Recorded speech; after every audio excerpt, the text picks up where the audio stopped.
मुसाले बिरालोसँग सोध्न गयो भने म तँलाई खान्छु नभन्ला, तर खाने त उसले खाइहाल्छ। त उनीहरूले यो त नेपालीहरूले हामीले हेर्ने कुरा हो। यो एमसीसी भनेको अमेरिकाको एउटा निगम हो, जस्तै नेपालको आयल निगम जस्तो। यो तेल ल्याउने र यहाँ बिक्री वितरण गर्ने आयल निगम हो नेपालको, होइन? यो चाहिँ सहस्राब्दी चुनौती निगम हो। यो 21औं शताब्दीमा अमेरिकाको प्रभाव र प्रभुत्वको निम्ति जे चुनौती देखेका छन् ती चुनौतीहरूलाई समन गर्ने उद्देश्यले बनाएको निगम हो। एमसीसी सम्झौता र नेपालको कानुन बाजियो भने एमसीसी सम्झौता लागू हुन्छ भने लेखेकै छ। अनि त्यसलाई सदनले पास गरेर कानुन बनायो भने त हाम्रो संविधान र कानुन भन्दा एमसीसी को सम्झौता माथि हुने त भइहाल्यो। नियमकुश तन्त्र हटाउने ठाउँ राजतन्त्र हटाएपछि, अब राज्यको डेमोक्रेटिक अग्रगामी पुनर्संरचना गर्ने ठाउँमा संहिता ल्याएपछि, अब एमसीसीले भोलि यहाँ प्रोजेक्ट बनाउनको निम्ति अब उसले सामान ल्याउने भयो। अनि उसले सामान ल्याउँदाखेरि कन्टेनरमा सामान ल्यायो भने नेपाल त्यहाँ लेखेको छ कन्टेनरमा लिएका सामानहरूको जाँच पडताल नेपाल सरकारले गर्दैन र कुनै भन्सार पनि लगाउँदैन।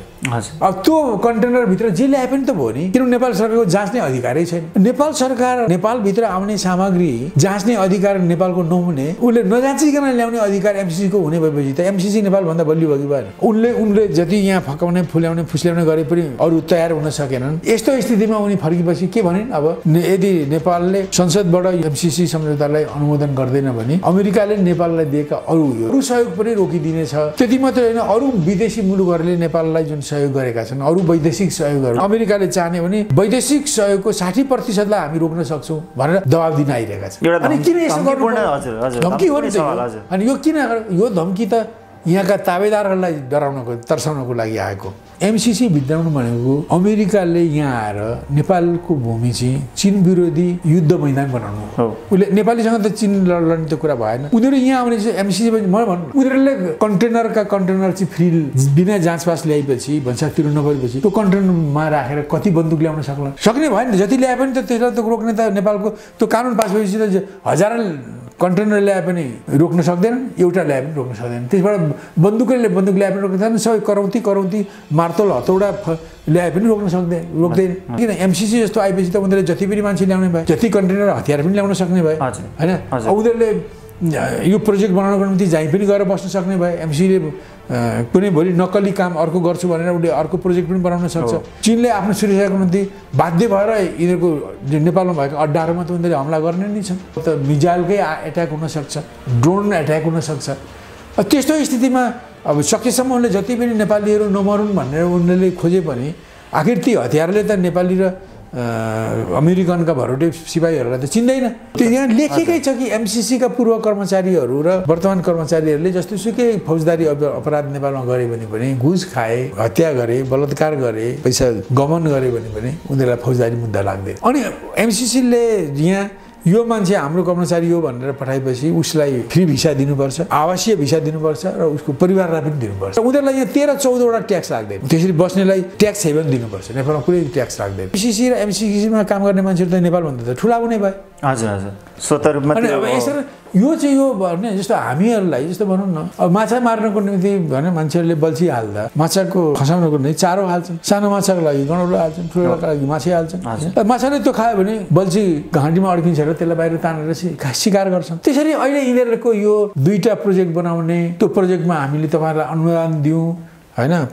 50 सालदेखि सशस्त्र सङ्घर्ष गरेर जनगणतन्त्र ल्याउने भनेर नेपालबाट आन्दोलन थाल्यो र 3 वर्षपछि 53 सालदेखि इन्डियामा हेडक्वार्टर लगेर उनीहरूले आन्दोलन गरे।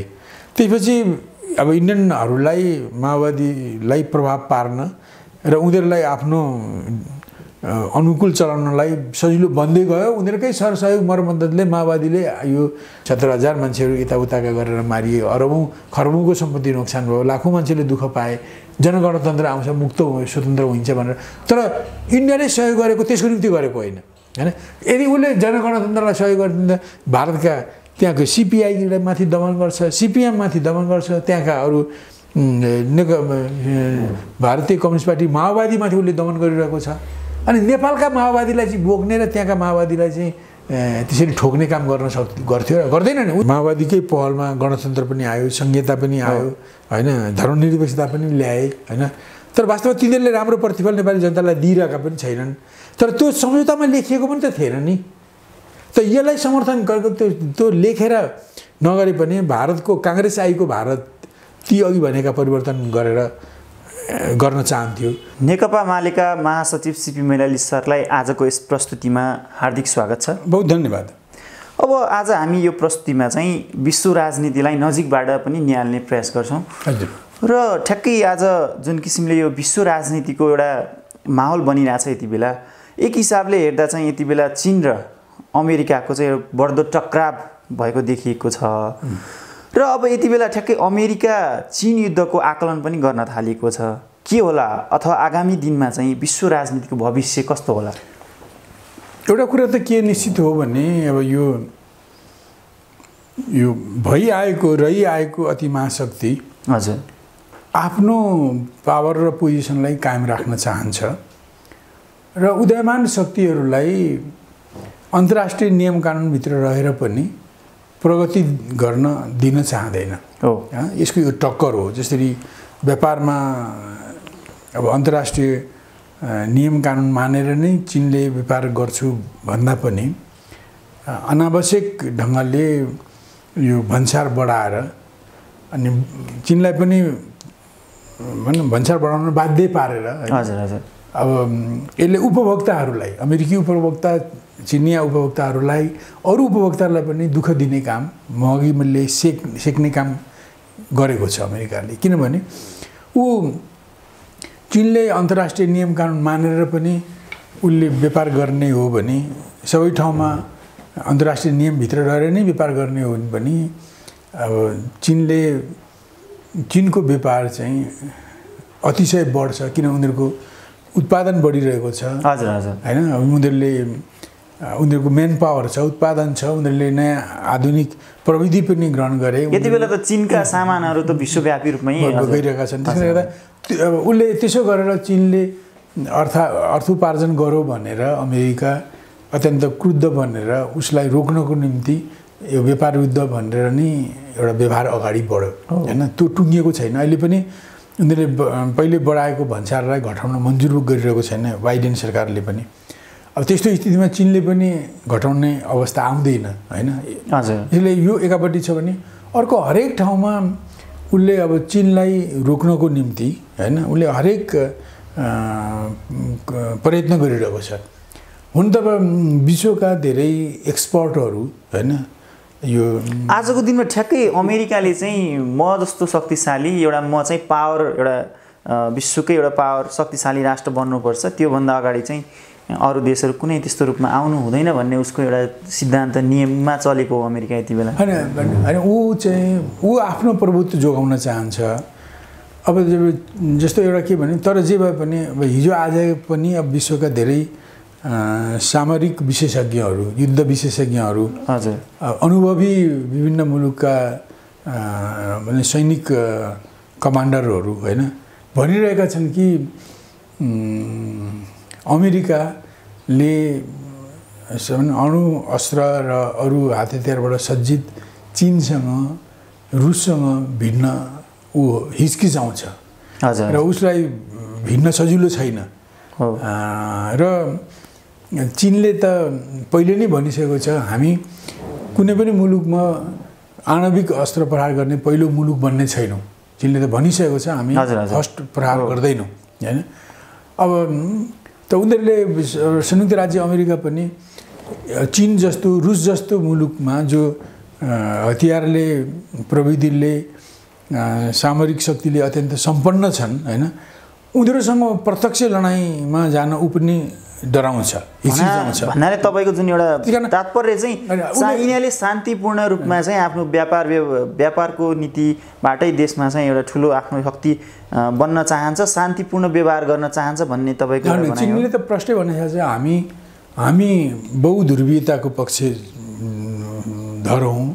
कुनै एउटा या दुईटा मुलुकले विश्व चलाउने होइन, विश्वका सबै मुलुकहरूले मिलेर विश्वको प्रशासन चलाउनुपर्छ, राजनीति चलाउनुपर्छ, राजकाज चलाउनुपर्छ भन्ने नीति हो। ऊ चाहिँ भन्न शान्तिपूर्ण विकासको पक्षमा छ हैन। उसले कुनै ठाउँमा हामी प्रभुत्व खोज्दैनौँ, पहिलो अणु बम प्रयोग गर्दैनौँ भनेर भनिसकेको छ।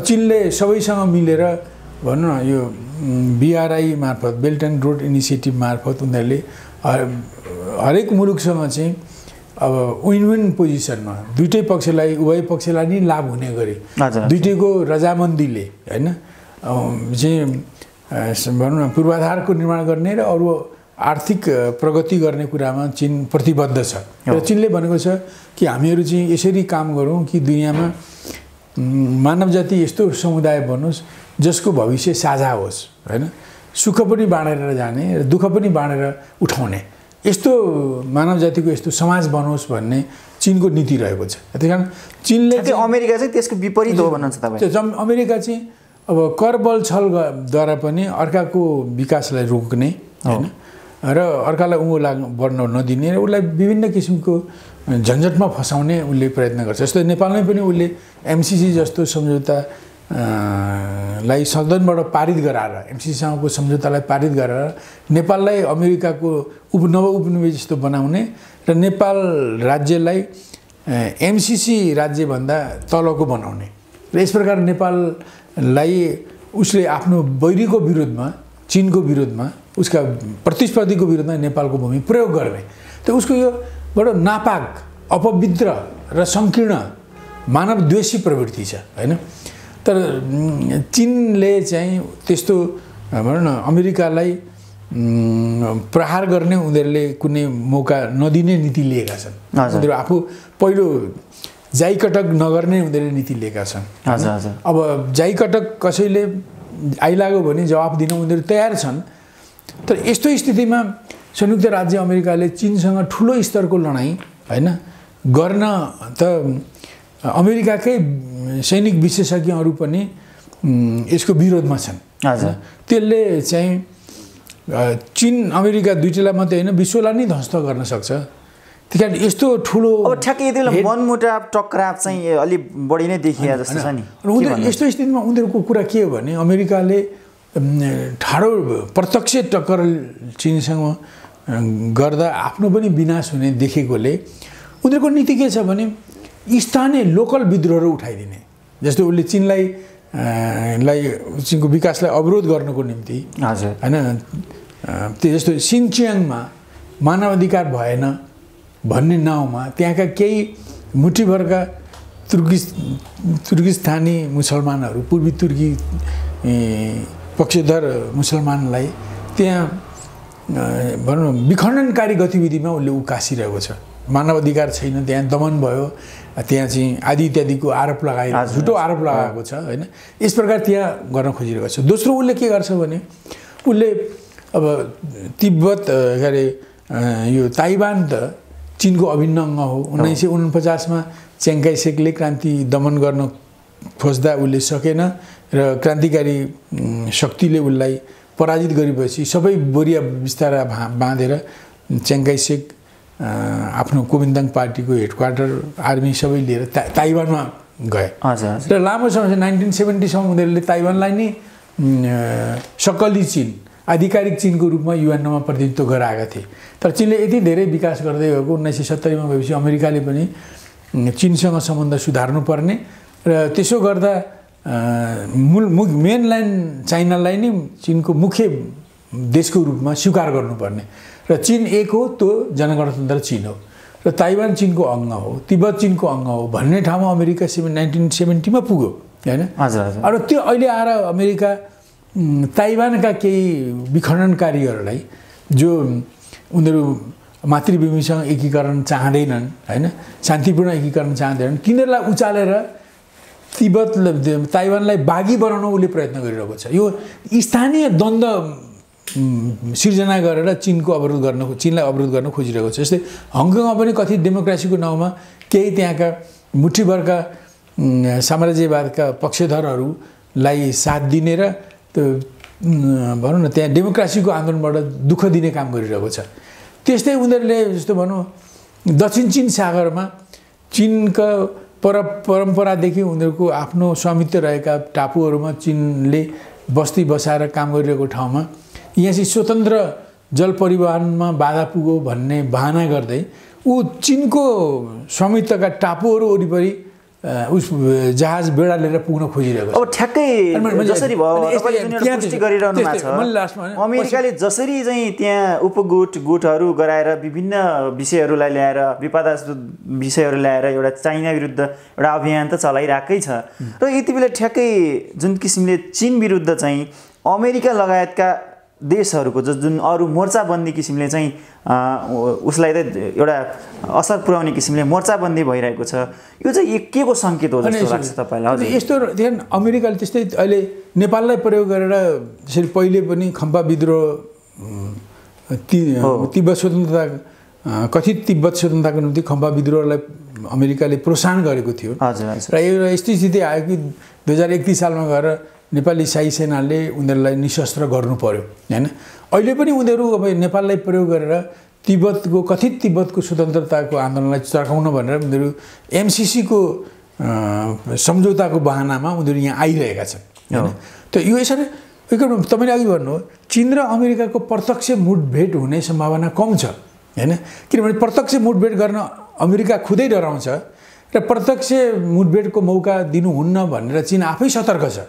त्यही कारण प्रत्यक्ष मुठभेड उनीहरूको आम्ने सामनेको लडाइँभन्दा पनि संयुक्त राज्य अमेरिका चीनको विकासलाई रोक्नको निम्ति, चीनलाई तोड्नको निम्ति, चीनमा राजनीतिक परिवर्तन ल्याउनको निम्ति उनीहरू अघि भने जस्ता सिनच्याङमा भयो, हङकङमा भयो, दक्षिण चीन सागरमा भयो, ताइवान यहाँ विभिन्न ठाउँमा स्थानीय लोकल विद्रोहहरू उचाल्ने होइन। सिनच्याङको अलग, ताइवानको अलग कथित स्वतन्त्रता, दक्षिण चीन सागरमा आफू भिड्न जाने र त्यहाँका अरूलाई भड्काउने, अब तिब्बतलाई भड्काउने, ताइवानलाई तिब्बतमा नेपालबाट चाहिँ गडबडी गर्ने, यस प्रकार उसले प्रत्यक्ष मुठभेड नगरे पनि विभिन्न ठाउँबाट स्थानीय विखण्डनकारी शक्तिहरूलाई र उनीहरूका पक्षधर शक्तिहरूलाई गडबडी गर्न उचाल्ने उनीहरूले नीति लिएको छ।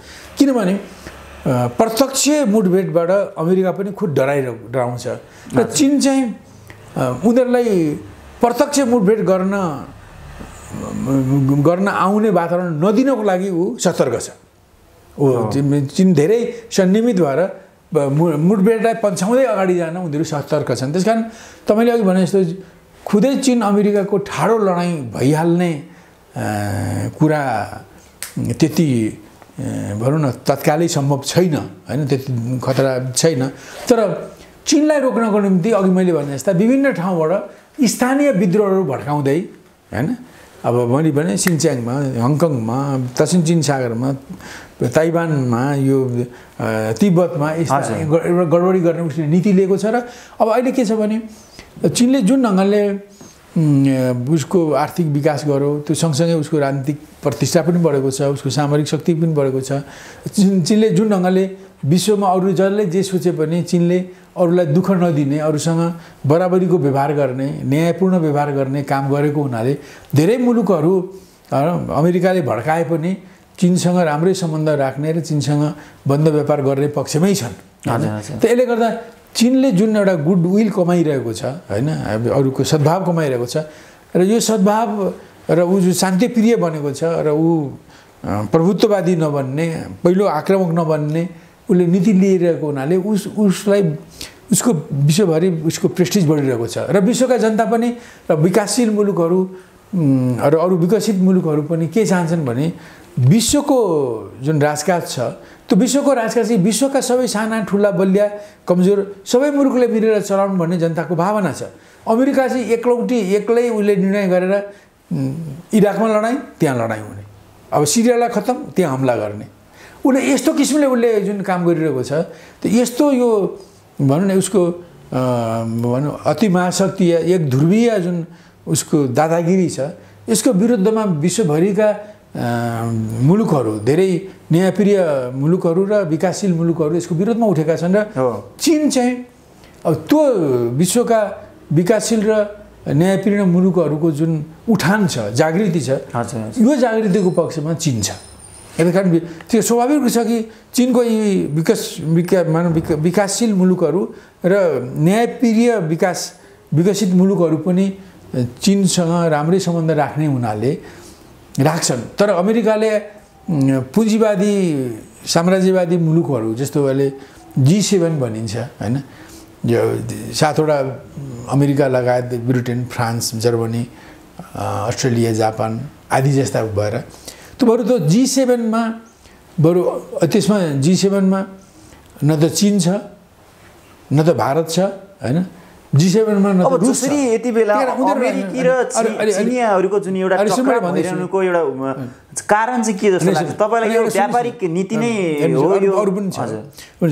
अहिले चाहिँ यो G7ले त्यसलाई अब उसलाई ग्रेट 7 नभनेर अब उनीहरूले डेमोक्रेटिक 7 भन्ने र यसलाई राजनीतिक रूप दिएर हैन र त्यसलाई चाहिँ G8 बनाउने जस्तो उनीहरू त्यसमा बरु रुसलाई ल्याउने भारतलाई ल्याउने अरूलाई थपेर त्यसलाई G7लाई G9 G8 त्यसलाई डेमोक्रेटिक 7 8 9 बनाउने भन्नुको माने उनीहरूले चाहिँ विचारधाराको आधारमा कथित डेमोक्रेटिक पुँजीवादीहरूको एउटा ब्लक र पुँजीवाद गैर पुँजीवादीहरू जस्तो चीन एउटा समाजवादी मुलुक हो जो गैर पुँजीवादी मुलुकहरूलाई त्यसबाट अलग ल्याउने र गैर पुँजीवादी मध्येमा चीन चाहिँ एउटा स्पष्ट समाजवादको बाटो लिने मुलुक भएको हुनाले त्यो पुँजीवादी मुलुकहरूको इन्ट्रेस्ट समाजवादको हैन अब यो कम्युनिस्ट समाजवादको पुँजीवाद विरोधी समाजवादको विरोध गर्ने उनीहरूको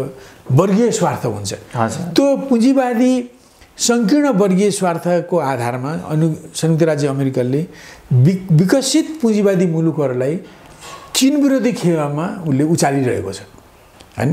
यो राजनीतिक ढङ्गले उचालिरहेको छ। जस्तो ब्रिटेन युरोपका कन्ट्रीहरू भए जस्तो ब्रिटेन भयो जर्मनी भयो फ्रान्स भयो क्यानाडा भए अरू यता पूर्वका जापान अस्ट्रेलिया जस्ता मुलुकहरूलाई कोही मुलुकहरू अमेरिकाको लैलैमा लागेर चीनको विरुद्धमा लागेका उचालिएका पनि छन् हैन। नबुझेरै भन्नुहुन्छ तपाई? नबुझेरै भन्दा पनि उनीहरूको सङ्कीर्ण स्वार्थ भएकोले उसको पुँजीवादी स्वार्थ उनीहरूको मानव जातिको स्वार्थ आफ्नो राष्ट्रको स्वार्थ भएर होइन उनीहरू चाहिँ पुँजीवादीको स्वार्थको निम्ति एक ठाउँ भएका छन्। तर एउटा कुरा त्यति भए पनि विभिन्न मुलुकको आफ्ना आफ्ना समस्याहरू छन्। जस्तो युरोपियन कन्ट्रीहरूलाई जस्तो भनौँ न रुससँग सम्बन्ध सुधार गर्ने र पेट्रोलियमको आपूर्ति रुसबाट गर्ने उनीहरूको चाहना हुन्छ।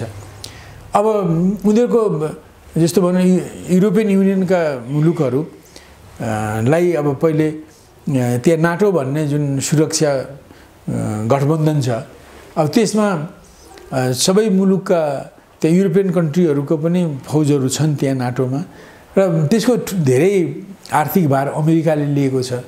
तर डोनाल्ड ट्रम्पको पारादेखि के कुरा उठ्यो भने हामीले आर्थिक भार लिएर तिमीहरूको किन रक्षा गर्ने भनेर उसले प्रश्न उठाएर त्यो नाटोको फौजलाई पाल्ने पैसा पनि तिमीहरूले बढाउनुपर्छ भनेर उनीहरूले लागिरहेको हुनाले त्यस्तो हो भने हामीले अमेरिकनहरूलाई उनीहरूको सैनिक संयन्त्रलाई पैसा दिएर राख्ने भने हामीले आफ्नै किन नबनाउने युरोपियन आर्मी किन नबनाउने युरोपियन गठबन्धन किन नगर्ने भन्ने दिशामा युरोपियनहरू सोचिरहेका छन् क्या। जब अमेरिकाले अब सुरक्षा दिन्छु भनेर आउने तर सबै खर्च चाहिँ उनीहरूबाट उठाउने भइसकेपछि र उसकै नीतिमा चल्नुपर्ने बाध्यता भएको हुनाले त्यो युरोपियनहरूमा एउटा नयाँ जागरण एउटा स्वतन्त्रताको जागरण एउटा अटोनोमीको जागरण आइरहेको छ हैन। त्यही उनीहरूको इन्ट्रेस्टले गर्दा भोलि अमेरिकाको दादागिरी दबदबा अमेरिका फर्स्ट भन्ने नीति हैन सबैको सामूहिकतालाई नहेरेर अमेरिकालाई अगाडि बढाउने नीतिले गर्दा अरू पुँजीवादी मुलुकहरू पनि चिडिएका छन्। त्यसले गर्दा उनीहरूको बिचमा पनि यो दरार परिरहेको छ ढाँचा बढिरहेको छ हैन। र भोलि यो बढ्दै जाने क्रममा जस्तो भनौँ न यो अमेरिकाको सुरक्षा छातामा नि रहेको युरोप यो आउने दशकमा कुनै दिन आफ्नै सुरक्षा संयन्त्र बनाउने ठाउँमा पुग्दैन भनेर भन्न सकिन्न हैन।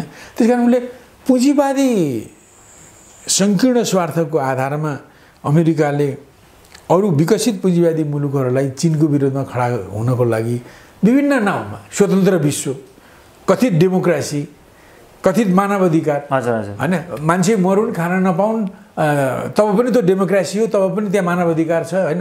अमेरिकाको त्यही बेहाल छ युरोपमा पनि त्यही बेहाल छ हैन। उनीहरूको इम्प्लोइमेन्टको कुरा गर्नुहोस् त्यहाँ पनि मानवाधिकारबाट पीडित छन् त्यहाँ पनि भनौँ न जनताहरू भोगानाङ्गाहरूको त्यही दुर्दशा छ। त्यो कुरा नहेरिकन हैन उनीहरूले जुन ढङ्गले आफ्नो मुलुक र आफ्नो मुलुकका जनताको भाग्य भविष्य हेर्नुभन्दा पनि पुँजीवादी शक्तिहरूको वर्चस्वलाई हैन दबदबालाई दादागिरीलाई बलियो बनाउनको निम्ति अमेरिकाले विकसित पुँजीवादी मुलुकहरू जसलाई साम्राज्यवादी पनि भन्न सकिन्छ हिजोका ती मुलुकहरूलाई एक ठाउँमा ल्याउन उसले खोजे पनि त्यो मुलुकको आवश्यकता त्यहाँको जनताको आवश्यकता त्यहाँको उनीहरूको आफ्नो आर्थिक विकासको आवश्यकता त्यहाँ उनीहरूको सुरक्षाको आवश्यकता आदि इत्यादिले गर्दा उनीहरूले त्यहाँ स्वतन्त्रता खोजिरहेका छन् र अमेरिकाले सधैँभरि चाहिँ आफूलाई केन्द्रमा राखेर चीनलाई अगाडि बढ्न नदिनको निम्ति सबैलाई चीन विरोधी बनाइरहन सक्दैन किनकि उनीहरूको स्वार्थले नै पनि जस्तो उनीहरूलाई भनौँ न अब उनीहरूले अब रुसलाई उनीहरूले जति दुश्मन माने पनि युरोपियनहरूलाई ऊर्जाको निम्ति ग्यास पेट्रोलियमको निम्ति रुससँगको सम्बन्ध राम्रो हुनु आवश्यक छ किन साइबेरियाबाट आउने ग्यास र पेट्रोलियमबाट उनीहरूलाई धेरै होलो हुन्छ उनीहरूलाई ऊर्जाको समस्या हल गर्न सक्छन् त्यस हिसाबले उनीहरूले रुससँग आफ्नै किसिमको मैत्री सम्बन्ध राखेर हैन आफ्नो देशका जनताको आवश्यकतालाई पूर्ति गर्ने उनीहरूको इच्छा हुन्छ त्यसकारण उनीहरूका हरेक मुलुकका आफ्ना जुन राष्ट्रिय देशभित्रका जनताका र राष्ट्रका जुन समस्याहरू हुन्छन् ती समस्याहरूको आधारमा हरेक मुलुकले आफ्नो विदेश नीति बनाउन खोज्छन्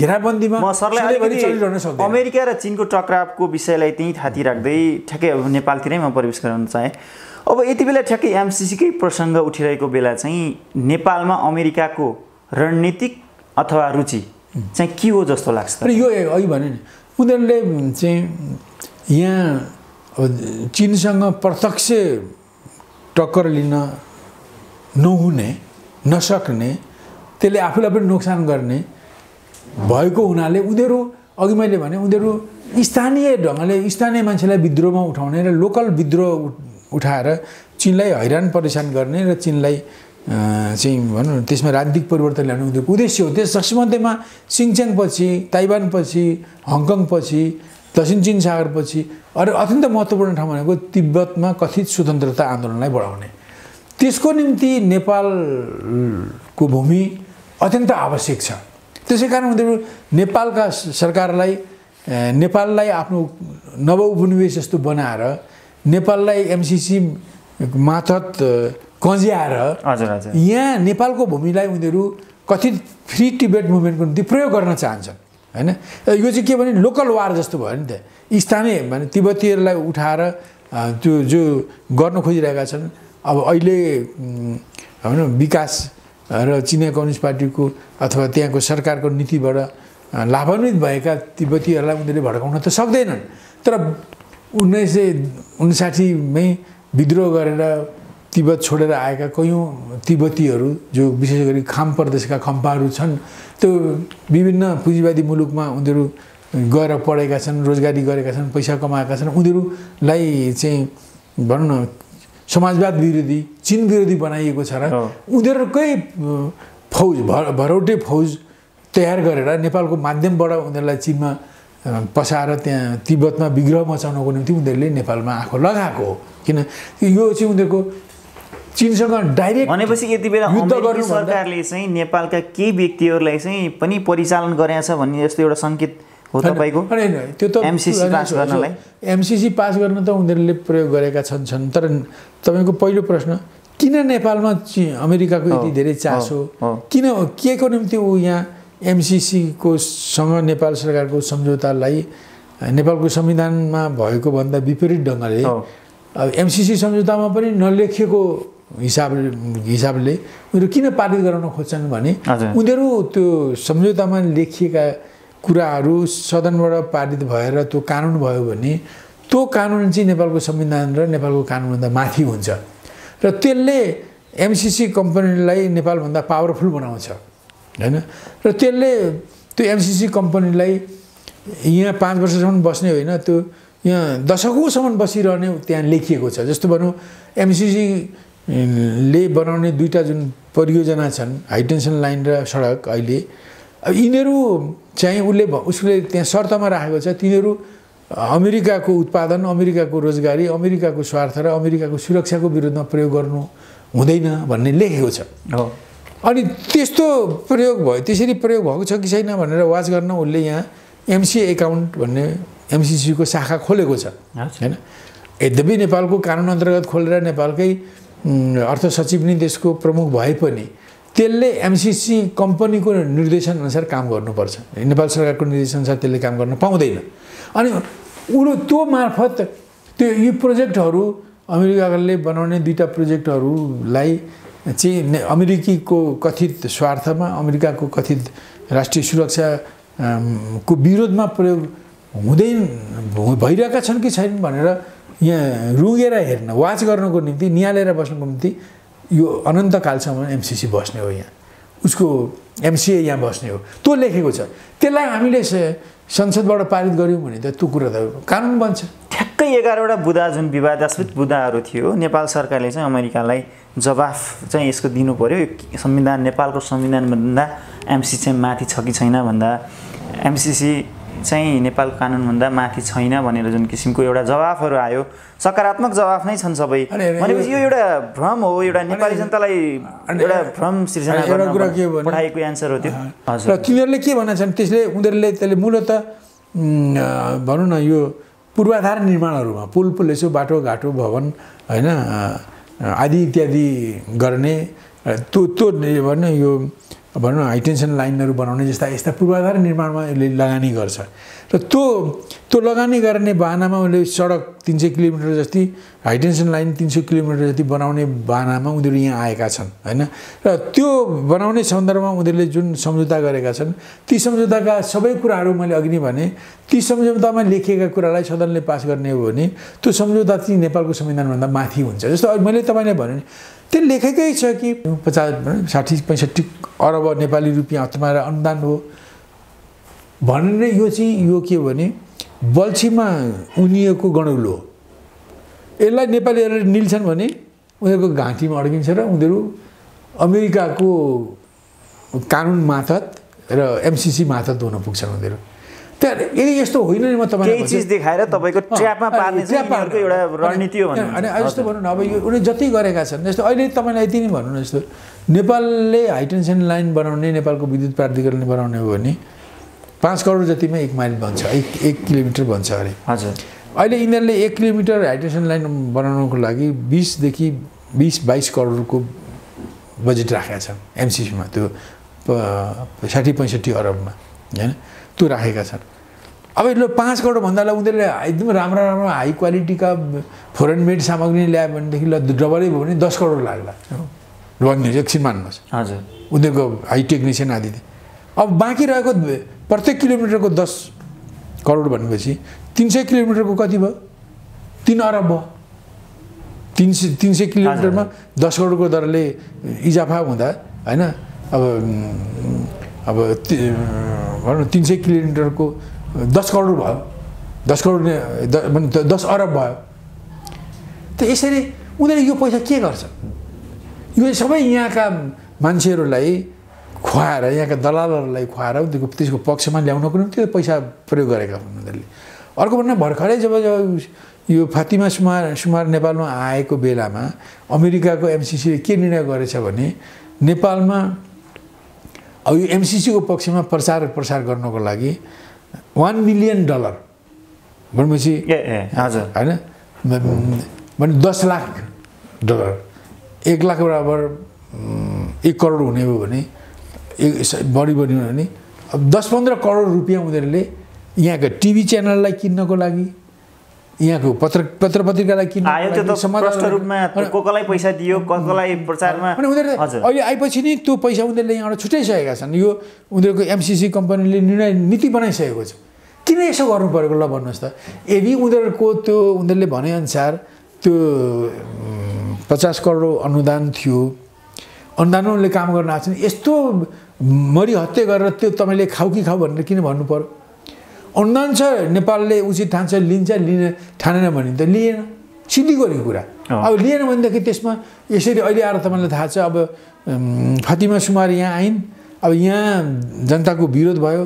अब एमसिसी सम्झौता खारेजी आन्दोलन लगायत अरू धेरै एमसिसी विरोधी सङ्घ संस्था सङ्गठन पार्टीहरूले आन्दोलन गरे र त्यसले यी रुलिङ सत्ताधारी गठबन्धनभित्रै अन्तर्विरोध पैदा गरिदियो। त्यसले गर्दा यो सरकारले तत्काल यसलाई सदनमा पेश गर्ने आँट गर्न सकेन निर्णय गर्न सकेन। अनि उनले त्यही तत्कालै पारित गराउनको निम्ति हतारिएर आएकी हुन्। अस्ति भदौ 29 गते सम्झौता भएको 4 वर्ष पुग्यो। 2 वर्षमै त्यसलाई टुङ्ग्याउनु पर्नेमा 4 वर्ष भयो, 2 वर्ष बढी भइसक्यो। यसलाई चाँडो गराउनको निम्ति आएको, तर उनी पनि त यसमा असफल भइन्। अनि असफल भएपछि जस्तो जनताको विरोध भयो, यहाँको सत्ताधारी दलहरूका आफ्ना नीतिहरूले उनीहरूका बिचका अन्तर्विरोधले गर्दा उनीहरूले त्यसलाई सदनमाबाट पारित गराउन आँट गर्न सकिरहेका छैनन्। यहाँका दलालहरूलाई तर्साउनको लागि आएको, यहाँका जुन लम्पसारवादीहरूलाई तर्साउन आएको, यो परामुखेपेक्षीहरू तर्साउन आएको। तर नेपालीहरूले त 2-3वटा भारतको नाकाबन्दी त हिम्मतको साथ परास्त गरेका छन् नि। त्यही कारण यस्तो उनीहरूकोले त पैसा नआउने होला होइन, तर भारतीय नाकाबन्दी जस्तो दाल चामल नुन रोटी नै रोकिने त होइन नि त्यो। त्यही कारण अमेरिकाले गरेको नाकाबन्दीले गर्दा हाम्रोमा पैसा आउँदैन भने नेपालीहरू स्वावलम्बी हुन्छन् होइन। नेपालीहरूले आफ्नो खर्च घटाउँछन्, हामीले प्रशासनिक खर्च घटाउँछौँ र हामी स्वावलम्बी भएर उठ्छौँ। त्यस्तो गऱ्यो भने त हाम्रो निम्ति एक किसिमले त्यो राम्रो हो होइन। अब उनीहरूले यसरी उनीहरूले होइन, म तपाईँलाई भन्छु, म तपाईँ मार्फत नेपाली जनतालाई पनि सोध्छु, यदि अमेरिकाले यो अनुदानै ल्याएको थियो भने नेपालले यो अनुदान लिन्न भन्दा यत्रो धम्की किन दिनु परेको, यत्रो धमास किन गर्नु परेको, र यहाँका मान्छेलाई किनिकन यसलाई पारित गराउन किन लाग्नु परेको, त्यो पारित गराउन र यो दल फुटाउने काममा किन लाग्नु परेको अमेरिकाले भनेपछि यो हेर्नुहोस्, यो खालि यो के हो भने जस्तो भनौँ न, तपाईँ माछा मार्न जानुभयो, बल्छीमा चारो हालेर त लानुपर्ने, तपाईँले पूजा नगरे पनि मनमन जान्छ ल माछा यो चारो खाइहाल, चारो टिपिहाल, यो बल्छी निलिहाल भने तपाईँको आश हुन्छ। त्यस्तै संयुक्त राज्य अमेरिकाले यो एमसिसीको जुन 2टा प्रोजेक्ट चाहिँ उसका चारो हालेको हो, त्यो हामीलाई नवोपनिवेश बनाउन र हामीलाई एमसिसी माथत राख्नको निम्ति उसले ती 2टा गणरा जस्ता ती चारा हुन्। र अब नेपालीहरूले त्यो चारो खान मानिरहेका छैनन् र फकाइ फुल्याइ गर्दा पनि भएन, अब तर्साइ खुवाउने, खाइनुहोस् भने तँलाई घोक्रे छुत्ती लगाइदिन्छु भनेर त्यो तैँले चारो खानै पर्छ भनेर लागेको छ। यो हेर्नुहोस्, उसको उसले त्यो चारो खुवाउने उसको स्वार्थ नभइकन उसले यति धेरै पैसा खर्च गरी यति धम्की दिई यति जनतालाई तर्साइ त्यो चारो खा भनेर भन्नुपर्छ भनेपछि म नेपाली जनतालाई भन्छु, यदि उनीहरूले यो अनुदान दिएका थिए भने उनीहरूले यस्तो गर्दैनथे। यो अनुदान होइन, अनुदानको नाउँमा यो बल्छी हो र बल्छी लिने होइन। नेपाली जनताले हामीले देखिसक्यौँ, यो हामीले गणला देखेर माछाले नबुझ्ने माछाले अब अनुभवी माछा त नखाला, तर देखि नपरेको चाहिँ अनुभवहीन माछाले त बल्छी निलिदिन्छ र ऊ शिकार हुन्छ। त्यस्तै हो हामी नेपाललाई शिकार बनाउनको लागि आएको यो बल्छीका चारा आउने 2टा प्रोजेक्ट भनेका होइन। त्यही कारण यस्तो ढङ्गले अमेरिका जुन यहाँ आइरहेको छ, त यो उनको के भने नेपाललाई आफ्नो नियन्त्रणमा लिएर नेपालको भूमि तिब्बतको विरुद्धमा प्रयोग गर्नको निम्ति र तिब्बतमा स्थानीय द्वन्द्व भड्काएर होइन। अब यति बेला चीनलाई हैरान परेशान गर्न निम्ति उसले चारैतिरबाट चाहिँ एउटा के आवाज पनि आइराखेको छ भन्दाखेरि एमसिसी पारित हुनु भनेको चाहिँ चीनसँग युद्ध निम्ताउनु भनेर पनि विश्लेषण हुन थालेको छ। अब यसलाई चाहिँ कसरी लिनुहुन्छ? एउटा कुरा यो वास्तवमा उनीहरूले जो मान्छे पनि ल्याउन सक्ने, उनीहरूले ल्याएर भिसा दिनै पर्ने, आवश्यक भिसा दिनै पर्ने, उनीहरूको सबै ट्याक्स हेभेन दिनुपर्ने, उनीहरूले कुनै पनि ट्याक्स लगाउन नपाइने, उनीहरूले गरेको अपराधहरूमा नेपाल सरकारले रोक्न नसक्ने, त यो सबै किन गरेको हो? यो एमसिसीका 2टा प्रोजेक्टका गणौलाहरू यो बल्छीमा उनेर नेपालीहरूलाई उनीहरू खुवाउन लागेका छन् र यो बल्छी हो भनेर चिन्ने नेपालीहरूको कारणले गर्दा खानुहुन्न, घाँटीमा अड्किन्छ, हामीलाई उपनिवेश बनाउँछ अमेरिकाले, हामीलाई उसले चीनलाई बैरी ठान्छ, चीनसँग ऊ झगडा गर्छ र यहाँ क्षेत्रमा हाम्रो शान्ति खलबलिन्छ, स्थिरता खलबलिन्छ, विकास रोकिन्छ र उसले उसका यो गतिविधिले नेपालले उसको युद्धमा हामी फस्नुपर्छ होइन।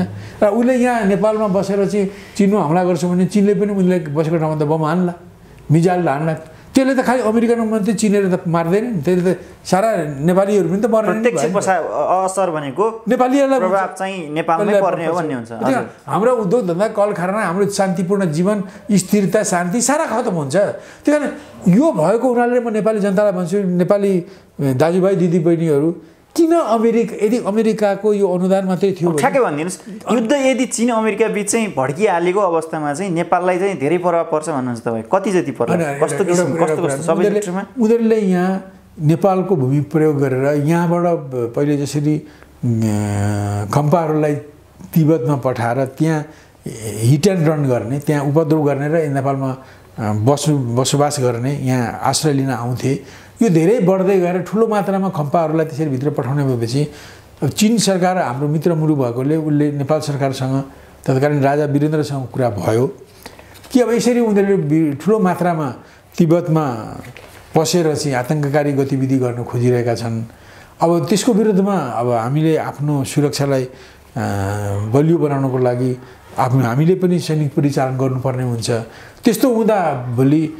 नेपाल चीनको सम्बन्ध सिमाना लाई पनि कहीँ नागेर आउनुपर्ने पनि हुनसक्ला त्यस्तोमा नेपाली जनतामा को पनि उनीहरू पनि जखममा पर्लान् उनीहरू पनि त्यसको शिकार हुन सक्छन् हजुर हामी उनीहरूले हाम्रोमा यसरी उपद्रव मचाएपछि हामीले बाध्यतापूर्वक काम गर्दा यस्तो नोक्सानी नेपाललाई पर्छ के गर्ने हो अब हामीले अब उनीहरूले यस्तो उपद्रवकारी गतिविधि गर्दा हामीले त आफ्नो सुरक्षाको त हामीले लड्नै पर्यो त्यसो भन्दा तत्कालीन नेपालको राजा वीरेन्द्रले गम्भीरतापूर्वक सोचेर भन्नुभयो होइन उनीहरू हाम्रो भूमिमा छन् उनीहरू तिब्बतीहरूलाई हामीले हाम्रो भूमि त यहाँ शान्तिपूर्वक बस्नको लागि दिएका हौँ उनीहरू यसरी उपद्रव गर्छन् भने यो नेपाल सरकारको दायित्व हो हामी नै उनीहरूलाई निशस्त्र गर्छौँ भने र राजा किङ वीरेन्द्रले नेपालको शाही सेनालाई प्रयोग गरेर उनीहरूलाई निशस्त्र गरियो केही 10-20 जना मान्छे उनीहरूका मरे उनीहरूका हजारौँ हजार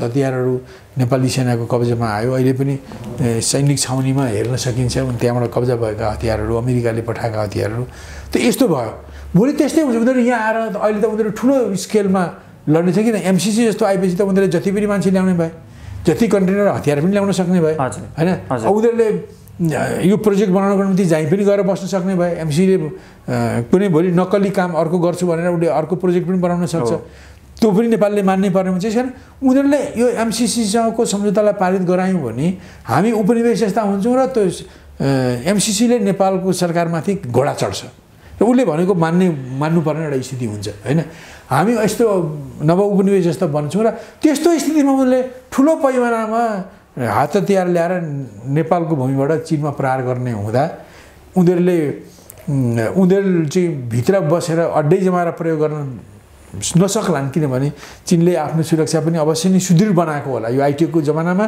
उसले को मान्छे पस्छ चरो मुसु पसेको पनि थाहा पाउने गरी उनीहरूले व्यवस्था गरेका होला त्यही कारण उनीहरूलाई त के भने झुक्क्याएर पस्ने सर्जिकल स्ट्राइक जस्तो त्यहाँ सर्जिकल स्ट्राइक गर्ने अथवा त्यहाँ हमला गर्ने र भागेर नेपालमा आउने अनि यस्तो भयो भने त चीनले आफ्नो सुरक्षाको निम्ति बाध्य भएर यिनीहरूको नेपालमा भएको अड्डाहरूमा त उनीहरूले हमला गर्ने नै छन् अब स्वाभाविक रूपमा गर्नेछन् र त्यस्तो स्थितिमा अब त्यो त्यसरी आउने हमला भनेको अब त मिजाइलकै एट्याक हुनसक्छ ड्रोन एट्याक हुनसक्छ त्यस्तो स्थितिमा अब सकेसम्म उनले जति पनि नेपालीहरू नमरुन् भनेर उनले खोजे पनि आखिर ती हतियारले त नेपाली र अमेरिकनका भरोटे सिपाहीहरूलाई त चिन्दैन हामी त दुईवटा ठुला साँडे जुत्दाखेरि त्यसरी बाछा मिचिन्छन् त्यसरी नै हामी मिचिन्छौँ त्यस कारण ठुलो उनीहरूले नेपाललाई युद्धभूमि बनाएर जति ठुलो पैमानाको उपद्रव गर्छन् त्यति धेरै नेपाललाई नोक्सान हुन्छ अब हामी कार्यक्रमको अन्तिममा पनि छौँ र ठ्याक्कै अब आज जुन संविधान दिवसको अवसरमा चाहिँ एउटा जनलहरै देखियो काठमाडौँमा एउटा नेतामुखी चाहिँ संविधान भयो जनमुखी संविधान भएन भनेर एउटा आम मानिसहरू जसरी आइरहनु भएको छ अब के यति बेलाको नेपालको संविधान चाहिँ नेतामुखी नै भयो जनतामुखी भयो होइन अहिले नेपालमा जुन डेमोक्रेसी आयो त्यो डेमोक्रेसी नभएर लुटतन्त्र धनतन्त्रमा परिणत भयो किन भन्दा ठ्याक्कै यति बेला चाहिँ आम नेपाली जनताको भनाइ के मात्रै छ भन्दाखेरि 2047 को संविधान चाहिँ राम्रो छ यो त्यसपछिको संविधान चाहिँ हामीलाई मान्ने छैन भनेर जुन किसिमको आवाज आइरहेछ एउटा कुरा के भने वास्तवमा मैले तपाईँलाई यति भनौँ कि अब यो माओवादीले 50 सालदेखि सशस्त्र सङ्घर्ष गरेर जनगणतन्त्र ल्याउने भनेर नेपालबाट आन्दोलन थाल्यो र 3 वर्षपछि 53 सालदेखि इन्डियामा हेडक्वार्टर लगेर उनीहरूले आन्दोलन गरे त्यसपछि अब इन्डियनहरूलाई माओवादीलाई प्रभाव पार्न र उनीहरूलाई आफ्नो अनुकूल चलाउनलाई सजिलो बन्दै गयो। उनीहरूकै सरसहयोग मर्ममद्दतले माओवादीले यो जनगणतन्त्र ल्याउने आन्दोलन अघि लगेर वास्तवमा इन्डियाले माओवादीले जनगणतन्त्र ल्याउन सकेको होइन। नेपालमा पहिलेको पुरानो जुन सिस्टम थियो अनि राजा पनि भएको र अरू जस्तो किसिमको सिस्टम थियो, त्यो सिस्टमलाई उखेलिदिने र त्यो उखेलेपछि त्यो खाली ठाउँमा अब आफ्नै दलालहरूको सत्ता नेपालमा आओस् भन्ने उद्देश्यले नेपालमा भइआएको जुन परम्परागत राज्य व्यवस्था थियो, राजासहितको व्यवस्था थियो, त्यो राजालाई उखेल्ने, डेमोक्रेसीको नाउँमा राजालाई उखेलेर त्यो खाली ठाउँमा आफ्ना भतुवाहरूलाई स्थापना गर्ने उद्देश्यले माओवादीलाई सहयोग गरेको हो। माओवादीलाई क्रान्ति गर्नको लागि सहयोग गरेको होइन। माओवादीले क्रान्तिको निम्ति भनेर यहाँका शक्तिलाई उरालदुराल गर्ने, यहाँका युवा युवतीहरू क्रान्तिको नाउँमा भनेर मर्न मार्न तयार हुने, होइन 17,000 मान्छेहरू यताउताका गरेर मारिए, अरबौँ खरबौँको सम्पत्ति नोक्सान भयो, लाखौँ मान्छेले दुःख पाए, जनगणतन्त्र आउँछ, मुक्त स्वतन्त्र हुन्छ भनेर। तर इन्डियाले सहयोग गरेको त्यसको निम्ति गरेको होइन, होइन। यदि उसले जनगणतन्त्रलाई सहयोग गरिदिँदा भारतका त्यहाँको सिपिआईलाई माथि दमन गर्छ, सिपिएम माथि दमन गर्छ, त्यहाँका अरू भारतीय कम्युनिस्ट पार्टी माओवादीमाथि उसले दमन गरिरहेको छ। अनि नेपालका माओवादीलाई चाहिँ बोक्ने र त्यहाँका माओवादीलाई चाहिँ त्यसरी ठोक्ने काम गर्थ्यो र गर्दैन नि। उनीहरूले वास्तवमा उनीहरूले यहाँ नेपालमा माओवादीलाई उचालेर यहाँ अस्थिरता ल्याइदिने, यहाँ सत्ता परिवर्तन गर्ने र त्यो परिवर्तित खाली ठाउँमा आफ्ना दलालहरूलाई भर्ती गर्ने। जस्तो अहिले प्रचण्डले आएर म भारतको कम्फर्टेबल सरकार बनाउँछु भने नि, भारत अनुकूलको सरकार बनाउँछु भने नि, त्यो तपाईँको भनाइको तात्पर्य चाहिँ नेपालको कानुन नेपालमुखी नभएर भारतमुखी यसो होइन। अहिले जे जति परिवर्तन भएका छन्, होइन, अब कतिपय परिवर्तन त पहिचानको निम्ति समानता समावेशीकरणका राम्रै कुराहरू आएका छन्, यद्यपि त्यसको सही ढङ्गले लागू भएको छैन। तर एउटा के भने हिजो यो आन्दोलन भारतमा माओवादी बसेर आन्दोलन गरेर एउटा ठाउँमा पुगेपछि ऊ फेरि शान्ति र लोकतन्त्रमा आउने भएपछि दिल्लीमा बाह्रमुदे तर संविधानमा त विवादास्पद मुद्दाहरू पनि त राखिए रहेछ नि, जसले गर्दा एउटा टक्रापै विभिन्न किसिमले व्याख्या गर्छ। त्यस बेला बाह्रमुदे जे गर्यो त्यो लेखेका भन्दा बढी परिवर्तनहरू पछि भए। त्यो चाहिँ भारतको काङ्ग्रेसाईको भारतले र युरोपियनहरूले समर्थन गरेको, पश्चिमाहरूले समर्थन गरेको परिवर्तनहरू भए। त्यो जस्तो पछि आएर जुन माओवादीले जति भनौँ न माओवादीकै पहलमा गणतन्त्र पनि आयो, संहिता पनि आयो, होइन, धर्मनिरपेक्षता पनि ल्याए, होइन। तर वास्तवमा तिनीहरूले राम्रो प्रतिफल नेपाली जनतालाई दिइरहेका पनि छैनन्। तर त्यो सम्झौतामा लेखिएको पनि त थिएन नि। त यसलाई समर्थन गरेको त्यो लेखेर नगरे पनि भारतको काङ्ग्रेसाईको भारत ती अघि भनेका परिवर्तन गर्न चाहन्थ्यो र युरोपियन युनियनका धेरै मुलुकहरू। तर गणतन्त्र आयो भन्नुहुन्छ, गणतन्त्र आयो भन्दै गर्दा आम नेपाली जनताले त गणतन्त्र आएर त उपलब्धि चाहिँ के भयो भन्ने उपलब्धिमा गणतन्त्र आएपछि त्यो के को लागि आएको थियो, ल्याइएको थियो भन्दा अब भलै माओवादी नेताहरूले त्यो कुरा नबुझेका हुन्, अब त्यहाँका योद्धाहरू लडाकुहरूले त बुझ्ने कुरा पनि आएन, होइन। तर त्यो किनभने नेपालमा अस्थिरता ल्याइदिने, भइरहेको सत्तालाई हटाइदिने र यहाँ विदेशी इन्डिया, युरोप, अमेरिकाका अनुकूल हुने भनौँ न कम्फर्टेबल शक्तिहरूलाई यहाँ स्थापित गराउने, उनीहरूको नीति अन्तर्गत नेपाललाई चलाउने उद्देश्यले उनीहरूले सहयोग गरेको। र उनीहरूले जस्तो जुन ढङ्गले त्यहाँ सम्झौतामा पनि नलेखिएका कुराहरू माओवादीलाई अगाडि सारेर इन्डिया र युरोपियन युनियनले त्यसलाई कार्यान्वयन गरे। तिनीहरूले राम्रो भलो गरेको भए त जनताले यत्रो तुमुला आवाज त उठाउने नै थिएनन् होला, होइन। त्यो जुन ढङ्गले भनौँ अब निरङ्कुश तन्त्र हटाउने ठाउँमा राजतन्त्र हटाएपछि, अब राज्यको डेमोक्रेटिक अग्रगामी पुनर्संरचना गर्ने ठाउँमा संहिता ल्याएपछि, अब केही नबनेको ठाउँमा धर्मनिरपेक्षता ल्याएपछि जुन किसिमका समस्याहरू देशमा आएका छन्, होइन, जनताले त यो ती जुन नलेखेका कुरो लागू हुँदा राम्रो भएको भए सायद जनताले केही कुरा गर्नु भन्ने थिएनन् होला। तिनीहरूले त हानि गरो, त्यो ती सबै भएको हुनाले नि त्यस्तै परिवर्तनकै कारणले हो भारतले 2076 सालको कार्तिक 16 गते हाम्रो 400 वर्ग किलोमिटर जमिन कब्जा गर्यो पश्चिममा, लिम्बेद्वारा कालाबानी लिपुलेलाई। अहिलेसम्म पनि वार्ता गरेर त्यसलाई फिर्ता गर्ने टाढाको कुरा छ। अमेरिकाले यति धेरै नेपाली जनताले विरोध गर्दा अब हामी लिँदैनौँ भनेर अस्ति फातिमा सुमार आएपछि अब भनौँ न एमसिसी सम्झौता खारेजी आन्दोलन लगायत अरू विभिन्न सङ्घ संस्थाहरूले पनि कालो झन्डा देखाउने विरोध प्रदर्शन गर्ने नो एमसिसी भन्ने तमाम कामहरू यहाँ भए हैन। तर उसले त्यसपछि अब त जनताले चाहेको रहन्छ अब हामी फर्केर जान्छौँ भन्ने छोडेर उनीहरू तिमीले लिन्नौ भने अरू सहयोग पनि खोजिदिन्छौँ र अरू वैदेशिक सहयोग पनि 60% रोकिदिन्छौँ भन्नुपर्ने हो। म्हणजे उनीहरू वास्तवमा यो दुईटा चारा यो हाई टेन्सन लाइन र सडक बनाउने चारो अगाडि सारेर एमसिसीसँग सम्झौताको बल्छी त्यो सम्झौता चाहिँ बल्छी हो। त्यो बल्छी नेपालीलाई निलाउन खोजिरहेका छन् हैन। यो उद्देश्य त्यही हो हैन। त यस्तो भएको हुनाले यहाँ स्वाभाविक छ कि यो उनीहरूको चीन अमेरिकाको द्वन्द्व हैन उनीहरूले यसलाई डाइरेक्ट मुठभेड ठुलो स्तरको युद्ध नगरेर स्थानीय द्वन्द्व चर्काएर चीनलाई हैरान परेशान गर्ने तोड्ने फोड्ने र सोभियत जस्तो राजनीतिक परिवर्तन गर्ने उद्देश्य राखेको हुनाले नै एमसिसी को माध्यमबाट नेपाललाई अड्डा बनाएर चीनलाई हैरान परेशान गर्ने र नेपाललाई पनि तहसनस गर्ने अमेरिकाको योजना हो। हस् सरलाई आजको यस प्रस्तुतिमा विश्व राजनीतिक समसामयिक विषय र विचार विमर्शको लागि आभार व्यक्त गर्छु। बहुत धन्यवाद।